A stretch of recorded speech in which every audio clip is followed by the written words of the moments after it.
देखिए, मस्जिद, हॉस्पिटल और वहाँ पे Indo Islamic cultural research centre, जिसमें एक म्यूज़ियम होगा और लाइब्रेरी होगी और एक पब्लिकेशन हाउस होगा और 200 बेड का हॉस्पिटल और एक कम्युनिटी किचन जिसमें हॉस्पिटल के साथ होगा। इन सब चीज़ों को, हाँ, उस प्रोजेक्ट की वहाँ पे नींव रखी जाएगी। तो मस्जिद का तो कोई नाम हमने कहा था नहीं है। मस्जिद तो धन्नीपुर में है, बेहतर हो कि धन्नीपुर के नाम से हो। और जो हम वहाँ पे Indo Islamic cultural research centre ला रहे हैं, उस Indo Islamic cultural research centre में एक पब्लिकेशन हाउस, एक लाइब्रेरी और उसका एक म्यूज़ियम। तो वो हमारी ख्वाहिश है कि 1857 का हमारा जो साझा संघर्ष है, साझी विरासत है हिंदुस्तान में हिंदू और मुसलमान की, उसको वो उजागर करेगा, उसको शोकेस करेगा।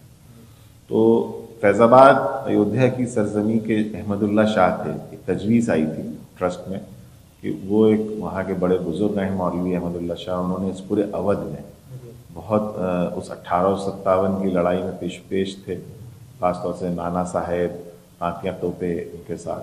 तो ऐसी एक अजीम शान शख्सियत के नाम पे अगर Indo Islamic cultural research centre, जिसमें म्यूज़ियम, लाइब्रेरी और उसका पब्लिकेशन हाउस हो, तो बेहतर हो। तो ये अभी तजवीज़ में है, अभी इस पर फाइनल नहीं है, तो ये उसके नाम से तो वाजे कर रहा हूँ, ऐसा कुछ नहीं है। मस्जिद एक अलग चीज़ है, उसके साथ वहाँ पे Indo Islamic cultural research centre है। मैं उसमें 1857 का उजागर करने के लिए एक म्यूज़ियम होगा, एक लाइब्रेरी होगी। हमारे रिसर्च में भी 1857 का बहुत बड़ा फोकस होगा। तो उसमें हमारी तजवीज़ है कि कुछ लोगों की ट्रस्ट में ही कि अहमदुल्ला शाह के नाम से हो, क्योंकि जो इस वक्त दुनिया के सामने, पूरी इंसानियत के सामने जो सबसे बड़ा चैलेंज है वो है क्लाइमेट चेंज।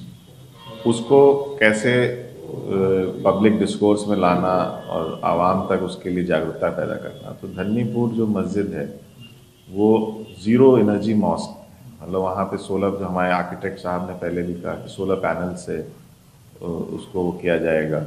उसका पावर जो है पूरी तरह से वो होगा, कोई भी एक्सटर्नल सोर्स ऑफ एनर्जी की पावर से वो नहीं चलेगी। तो वो एक मैसेज है। और वहीं पे हम एक ग्रीन पैच डेवलप कर रहे हैं, जिसमें दुनिया में जैसे इंडेंजर्ड पौधे हैं, अमेज़ॉन फॉरेस्ट इस वक्त एक खतरे में है, जो 25% दुनिया की ऑक्सीजन देता है। ऑस्ट्रेलिया में जहाँ बुश फायर्स हुए, वहाँ 1/3 आबादी कहा जाता है वाइल्ड लाइफ की खत्म।